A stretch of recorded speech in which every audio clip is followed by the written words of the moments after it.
오늘 우리에게 주시는 하나님 아버지의 말씀은 마가복음 14장 51절에서 52절 두 절만 제가 봉독해 드리겠습니다. 마가복음 14장 51절 52절입니다.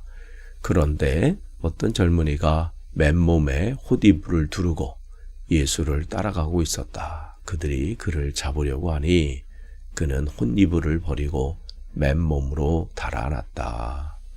아멘. 어제 이제 말씀 여러분 기억하시면 주님께서 겟세마네 동산에서 기도하고 있을 때에 가룟 유다가 이제 로마 군인들과 함께 들이닥친 거죠. 그리고 겉으로는 예수님을 포옹하는 듯한 입맞춤을 하면서 문안 인사를 하는 것 같지만 결국은 예수를 잡도록 하게 하는 그런 표시였던 거예요. 그런 일들이 일어나면서 50절이 어떻게 끝나나요? 제자들은 모두 예수를 버리고 도망갔다. 이렇게 이제 끝났어요. 그 다음에 오늘 본문이잖아요. 그런데 어떤 젊은이가 그러면서 그는 홑이불을 버리고 맨몸으로 달아났다. 그러니까 어제 본문에 이어서 51절 사실은 52절은 이 문맥상 이렇게 흐름상 빼도 이상할 것이 없는 그러한 상황이에요.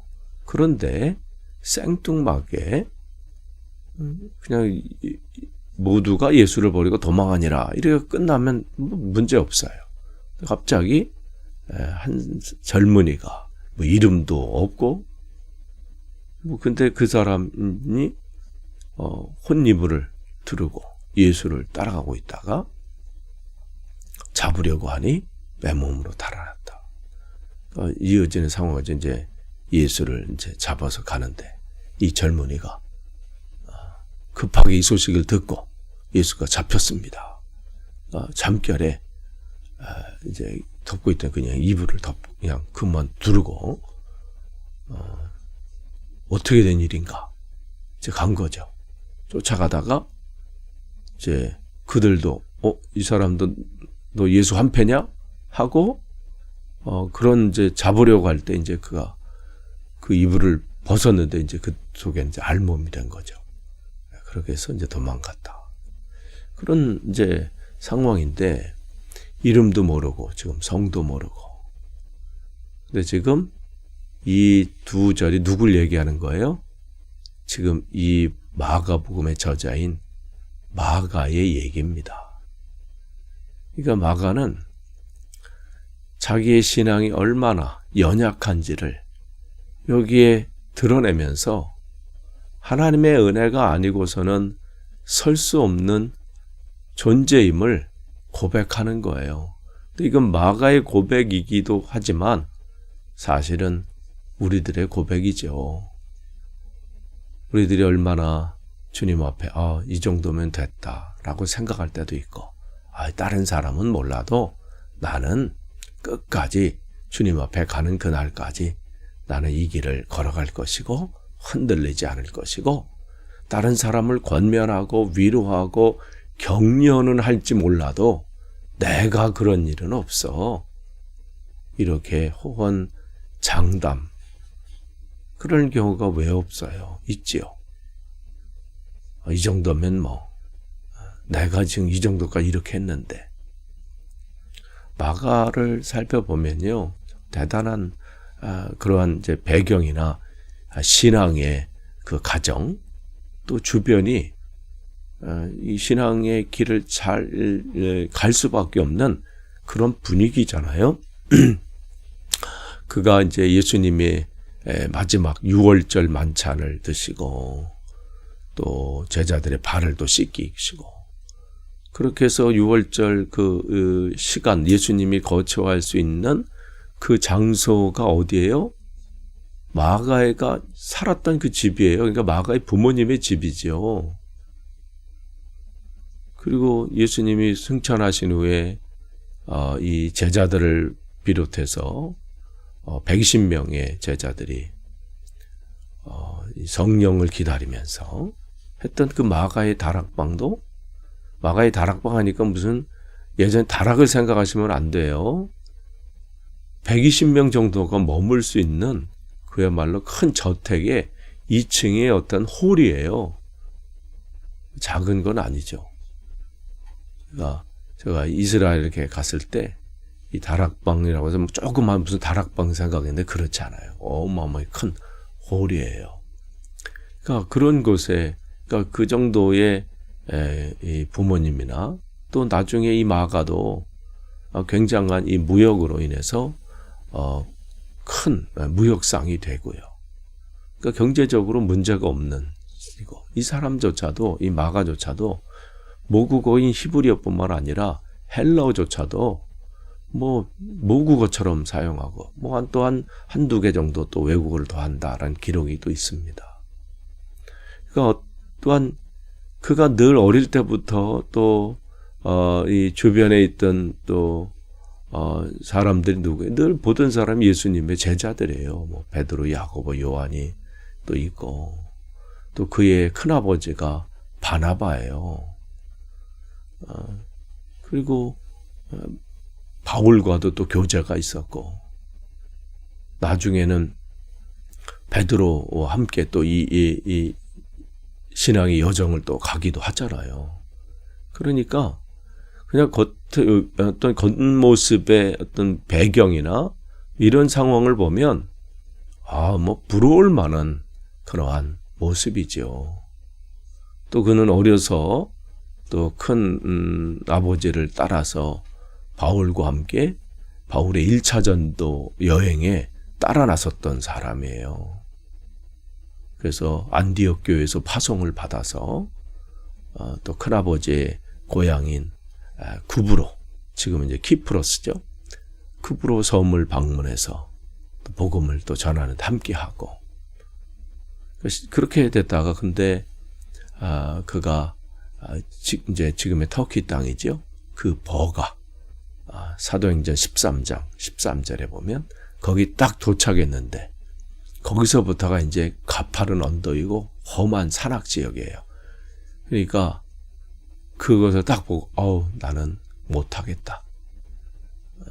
그 여정이 쉽지 않았던 거예요. 이 마가에게는. 마음은 내가 뭐 이 시대에 뭘 해보겠다 하고 하지만 현실 앞에서 그냥 무너지고 그만 이제 거기서 돌아가잖아요. 돌아가는데 자기를 파송했던 안디옥 교회로 가는 것이 아니라 자기 집이 있는 예루살렘으로 그냥 돌아가 버리죠. 이 일로 인해서 바울은 2차 전도행을 바나바와 이제 논의하는데 결국 의견 충돌이 돼요. 바나바는 그래도 다시 한번 기회를 주면 되지 않겠느냐 했는데 바울은 그렇지 않다는 거죠. 단호했어요.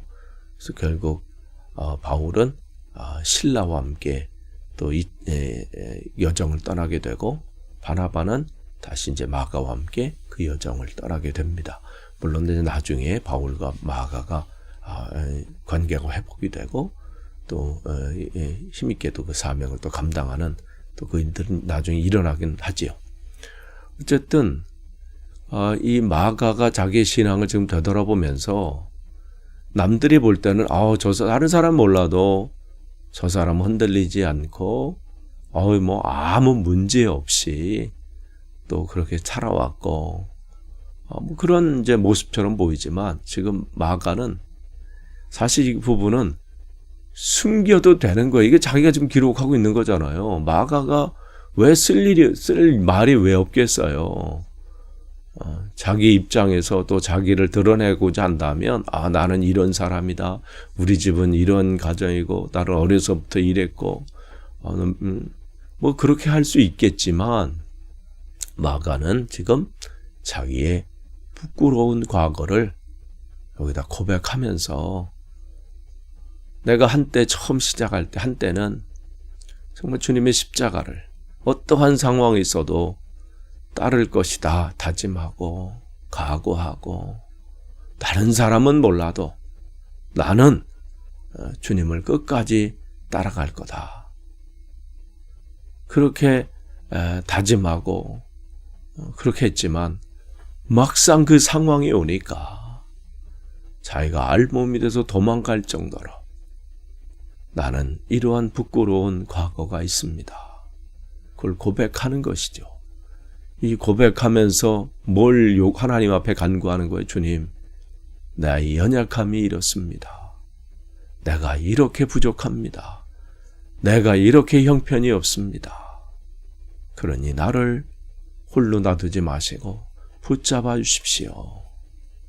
이렇게 주님 앞에 더 간구하고 구하고 자기의 부끄러운 것까지라도 숨기지 않고 하나님 앞에 올려드릴 때 주님은 비로소 그때 주님의 능력으로 채우시고 주님의 손으로 그를 이끄셔서 놀라운 일들을 그를 통해서 감당하게 하시는 거예요.